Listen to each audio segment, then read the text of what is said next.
नमस्कार, city post के इस खास पेशकश बिहारनामा में आपका स्वागत है। इस वीडियो में हम बिहार और देश की तमाम बड़ी खबरों पर चर्चा करते हैं। तो सबसे पहले आपको बता दें कि जो कोरोना का संक्रमण है वो काफ़ी तेज़ रफ्तार से बिहार में फैल गया है और लग रहा है कि कोरोना बिहार में बेलगाम हो गया है। अभी तक कोरोना का पॉजिटिव मरीजों की संख्या पहुंच गई है लगभग 3000 के आसपास। एक दिन में 234 मामले सामने आए हैं। तो बिहार में कोरोना का संक्रमण काफ़ी तेज़ रफ्तार से बढ़ रहा है और 3000 के पार ये आंकड़ा पहुंचने वाला है। और आपको पता है कि जब से प्रवासी मजदूरों का बिहार में आने का सिलसिला शुरू हुआ है तब से कोरोना के मरीजों की संख्या में बेतहाशा वृद्धि हुई है, क्योंकि ज़्यादातर बाहर से आने वाले प्रवासी कोरोना से संक्रमित पाए जा रहे हैं। और ख़तरा इसलिए भी बढ़ गया है कि अब ट्रेनों से उतर कर सीधे वो गाँव जा रहे हैं, घर जा रहे हैं, क्योंकि क्वारंटाइन सेंटर पर अब ज़्यादा लोगों को रखने की व्यवस्था नहीं है, या मजदूर फिर जहाँ भी ट्रेन रुक रही है वहीं से अपने घर भाग जा रहे हैं। तो गांवों में भी कोरोना के संक्रमण के फैलने का खतरा बहुत बढ़ गया है। दूसरी खबर यह है कि बिहार सरकार पर लगातार तेजस्वी यादव हमलावर हैं और गोपालगंज तिहरे हत्याकांड को लेकर उन्होंने ज़बरदस्त हमला किया है। वो गए थे कल पीएमसीएच में अपने पार्टी के नेता जो इस शूट आउट में घायल हुए थे उनसे मुलाकात की और उसके बाद नीतीश सरकार पर जमकर हमला बोला और कहा कि अगर 2 दिनों के अंदर जेडीयू के बाहुबली विधायक जो इस हत्याकांड के आरोपी हैं गिरफ्तार नहीं होंगे तो तेजस्वी यादव खुद गोपालगंज के लिए पटना से मार्च करेंगे। अब तेजस्वी यादव के इस आरोप के बाद जेडीयू के बाहुबली विधायक अमरेंद्र पांडे उर्फ पप्पू पांडे ने भी तेजस्वी पर निशाना साधा है और उन्होंने उन्हें लालू यादव और राबड़ी देवी के जंगल राज की याद दिलाई है। उन्होंने कहा कि आपके शासनकाल में तो 100 लोगों का नरसंहार होता था और आप 3 लोगों के मारे जाने के बाद आप कह रहे हैं कि बिहार में जंगल का राज है, कानून का राज नहीं है। तो उन्होंने चेतावनी दी है तेजस्वी यादव को कि अगर आप पटना से गोपालगंज का मार्च करेंगे तो मैं भी आपके घर तक पहुंचूंगा, यानी मार्च करूंगा गोपालगंज से पटना का। तो साफ लहजे में चेतावनी दे दी है। तो अब इस तिहरे हत्याकांड को लेकर राजनीति तेज हो गई है। आपको पता है कि आरजेडी के नेता के घर पर रविवार की रात हमला हुआ था, उसमें 3 लोग मारे गए थे। आरजेडी के नेता गंभीर रूप से घायल हैं, पीएमसीएच में उनका इलाज चल रहा है। और उसके बाद जेडीयू के बाहुबली विधायक अमरेंद्र पांडे के एक करीबी की भी हत्या हो गई। उसके शव को लेकर अमरेंद्र पांडे के समर्थक शहर में घूमते रहे, एनएच को जाम कर दिया और गिरफ्तारी की मांग पर अड़े रहे। तो अब अमरेंद्र पांडे ने हमला किया है तेजस्वी यादव पर। और इस बीच खबर ये आ रही है कि जेडीयू के प्रवक्ता नीरज कुमार जो बिहार सरकार के सूचना जनसंपर्क मंत्री भी हैं, उन्होंने जमकर निशाना साधा है। और निशाना साधा है इस बात को लेकर कि तेजस्वी यादव ने एक विदेशी जो छपरा में फंसा हुआ है उससे बातचीत के बाद उसका वीडियो ट्वीट करके निशाना साधा था कि बिहार में क्या हो रहा है। उन्होंने कहा कि विदेशी नागरिक को लेकर क्या सरकार का रवैया है ये उजागर करने की कोशिश की थी और इस पर हमला बोला है नीरज कुमार ने विदेशी नागरिक को लेकर तेजस्वी यादव के जारी किए गए वीडियो का जवाब देते हुए कहा है कि उन पर धन संपत्ति के फर्जीवाड़े का आरोप लगता रहा है और वो आरोप लगा रहे हैं बिहार सरकार पर फर्जीवाड़े का, जालसाजी का। वे राजनीति के फर्जीवाड़े का पर्याय बनना चाहते हैं। मुख्यमंत्री नीतीश कुमार के काम में पारदर्शिता होती है और आपको जानकारी का अभाव है, साथ ही सुविधा के अनुसार तर्क देते हैं। उन्होंने कहा कि 4 अप्रैल 2020 को जिनसे आपका संपर्क हुआ, 31 मार्च को उनके संबंध में सूचना मिली। पुलिस और मेडिकल टीम के द्वारा उनका जांच कराया गया, सैंपल लिया गया और रिपोर्ट नेगेटिव आई है। उसके बाद उन्हें लॉकडाउन के कारण मूवमेंट पर रोक लगाई गई है। तो सरकार उनको कहीं जाने नहीं दे रही है। इस विदेशी को ये साइकिलिंग से दार्जिलिंग जाना चाहते हैं लेकिन लॉकडाउन है, उसके चलते उनको रोका गया है और उसको लेकर तेजस्वी ने हमला बोला था। अगली खबर है कि अशोक चौधरी पर नीतीश कुमार बड़ा दाव लगा सकते हैं। ये राजनीतिक खबर है क्योंकि अशोक चौधरी लगातार नीतीश कुमार के करीब दिख रहे हैं।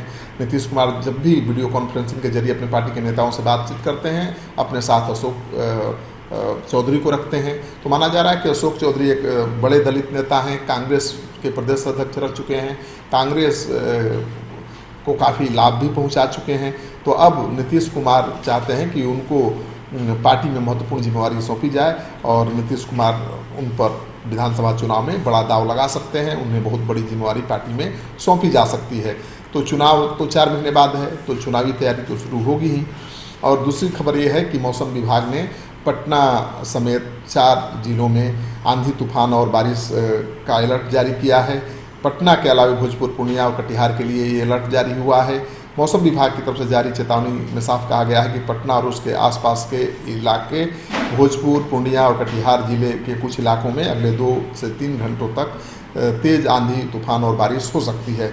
तो सुबह से तेज़ हवा चल रही है, आसमान में कहीं कहीं बादल भी हैं, लेकिन अभी तक आंधी और तूफान आया नहीं है। लेकिन अलर्ट रहना ज़रूरी है, क्योंकि लगातार इस तरह मौसम के मिजाज में बदलाव आ रहा है। और दूसरी खबर ये है कि नीतीश सरकार का एक फैसला बहुत हिट कर गया है। नीतीश कुमार के एक प्रवासी ऐप की बहुत तारीफ हो रही है देश दुनिया में, और इस ऐप के जरिए नीतीश कुमार की सरकार से 30 लाख से ज़्यादा प्रवासी मजदूर जुड़े हैं। उन्होंने मदद मांगी है और नीतीश सरकार ने इस ऐप के जरिए 21 लाख से ज़्यादा मजदूरों के खाते में 1-1 हज़ार रुपये भेजे हैं। तो अब पूरे देश में नीतीश कुमार के इस ऐप की चर्चा हो रही है और उसकी तारीफ हो रही है। दूसरे राज्यों ने भी बिहार सरकार से संपर्क साधा है और इस ऐप के बारे में जानकारी मांगी है। तो मानकर चलिए कि नीतीश कुमार का जो ये ऐप है पूरे देश में धमाल मचाए हुए है। और आप तो जानते ही हैं कि एक बिटिया हरियाणा के गुरुग्राम से साइकिल पर अपने बीमार पिता को लेकर दरभंगा पहुंच गई थी। 1200 किलोमीटर का सफ़र उसने साइकिल से तय किया, वो भी अपने बीमार पिता को साइकिल पर बिठाकर। तो अब सुपरस्टार बन गई है। कोरोना का जो संकट है उसके लिए वरदान साबित हो गया है। अब उसके घर पर पिपली लाइव जैसा नज़ारा है। मीडिया वाले पहुंच रहे हैं, गांव वाले पहुंच रहे हैं, नेता पहुंच रहे हैं, मंत्री पहुंच रहे हैं। तो लगातार सबका पहुंचना जारी है और उसके घर पर हमेशा 50-100 आदमी जमघट लगाए रहते हैं। लेकिन वो परेशान नहीं है, वो झंझुआ नहीं रही है, वो सबके साथ अच्छे से बात कर रही है, सबको समय दे रही है। लेकिन वो खुद सो नहीं पा रही है, ठीक से खाना नहीं खा पा रही है, क्योंकि मंत्रियों, नेताओं और मीडिया वालों से लगातार वो घिरी रहती है। अगली खबर यह है कि बिहार में कोरोना के संक्रमण के शिकार एक और IAS अधिकारी हो गए हैं। पहले भी नालंदा जिले के एक SDO कोरोना के संक्रमण के शिकार हो गए थे, और अब खबर आ रही है कि एक जिला के DM भी कोरोना के संक्रमण से ग्रसित हैं। तो कोरोना तो किसी को पहचानता नहीं है, जो भी कोरोना संक्रमित मरीज के संपर्क में आएगा वो प्रभावित हो जाएगा। और ये DM साहब भी कोरोना से संक्रमित हो गए हैं। इसकी आधिकारिक सूचना तो अभी नहीं दी गई है, लेकिन स्वास्थ्य विभाग ने कंफर्म किया है कि ये IAS अधिकारी हैं और एक ज़िले में DM के पद पर तैनात भी हैं, उनको कोरोना का संक्रमण पाया गया है। तो कोरोना की पुष्टि हो गई है, अब उनको क्वारंटाइन में रहना पड़ेगा, उनका इलाज शुरू हो चुका है। और ख़बर ये है कि क्वारंटाइन सेंटर में जो प्रवासी मजदूर हैं अब पूरी बुनिया की मांग कर रहे हैं, अच्छा खाना की मांग कर रहे हैं। और प्रशासन ने जब मना किया तो बवाल भी काटा, गदर भी काटा। खबर आ रही है बिहार के मुख्यमंत्री नीतीश कुमार के गृह जिले नालंदा से, जहां पर प्रवासी मजदूरों ने गांव वालों के साथ मिलकर अचानक पुलिस टीम पर हमला कर दिया। प्रवासी मजदूरों और ग्रामीणों में जमकर पथराव हुआ, पत्रकारों पर भी हमला किया गया। तो जो ग्रामीण थे, जो प्रवासी मजदूर थे, उन्होंने पुलिस वालों के हथियार भी छीन लिए, लेकिन बाद में SP पहुँचे, तब स्थिति नियंत्रण में आया और पुलिस की छीनी हुई राइफल बरामद हुई। तो अच्छा खाना की मांग को लेकर प्रवासी मजदूर हंगामे भी कर रहे हैं। और इस बीच एक बड़ी खबर आई है, अपराध से जुड़ी हुई खबर है कि कोरोना बंदी के दौरान एक मासूम बच्ची जिसकी उम्र 6 साल थी, उसके साथ दरिंदों ने घिनौनी हरकत की है, उसके साथ रेप कर दिया है। यह मासूम गंभीर रूप से जख्मी है। फुलवारी शरीफ के जानीपुर की यह घटना है और मासूम का इलाज पटना के PMCH में चल रहा है। दूसरी खबर यह है कि पटना सिटी में भी एक महिला की हत्या हो गई है और पुलिस के अनुसार महिला के घर वालों का कहना है कि वो विवाहित है और उसकी हत्या उसके ससुराल वालों ने की है। गला दबाकर इस महिला की हत्या की गई है। तो लॉकडाउन पिछले 2.5 महीने से चल रहा है, लगता है लोग अपना मानसिक संतुलन भी खोने लगे हैं और अपने ही घर वाले अपनों के दुश्मन बन गए हैं। तो ये जो मामला है ये तो यही दिखाता है। तो लॉकडाउन में ससुराल वालों ने अपनी बहू की हत्या कर दी है, वो भी गला दबाकर। पुलिस मामले की छानबीन कर रही है और पुलिस का कहना है कि बहुत जल्द ही आरोपी गिरफ्त में होगा। और कोरोना को लेकर जो राजनीति चल रही है उस बीच लगातार सुशील मोदी आंकड़ा जारी कर रहे हैं कि भारत सरकार ने क्या दिया, बिहार सरकार ने क्या किया। और अब बिहार सरकार के मंत्री श्याम रजक ने बड़ी मांग कर दी है, केंद्र सरकार से आर्थिक पैकेज की मांग की है।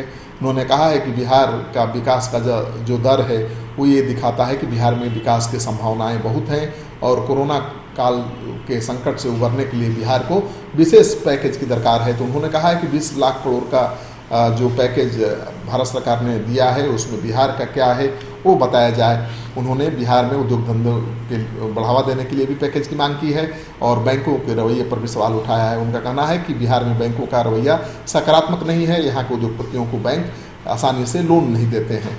तो ये बड़ी खबर है। और आज खबर ये भी आ रही है कि मुख्यमंत्री नीतीश कुमार अधिकारियों के साथ एक अहम बैठक करने वाले हैं। कई जिलों के डीएम से वो बात करेंगे और कई क्वारंटाइन सेंटर का भी निरीक्षण करेंगे वीडियो कॉन्फ्रेंसिंग के जरिए, क्योंकि आपको पता है कि लगातार वो वीडियो कॉन्फ्रेंसिंग के जरिए सभी क्वारंटाइन सेंटरों के मजदूरों से बात कर रहे हैं, उनका जायजा ले रहे हैं और जो भी ज़रूरी काम है उसे पूरा करने का निर्देश अपने अधिकारियों को दे रहे हैं। ये थी आज की तमाम बड़ी खबरें।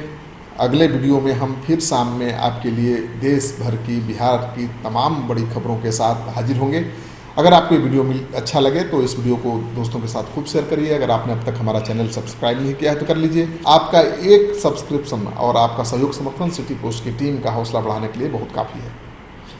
धन्यवाद।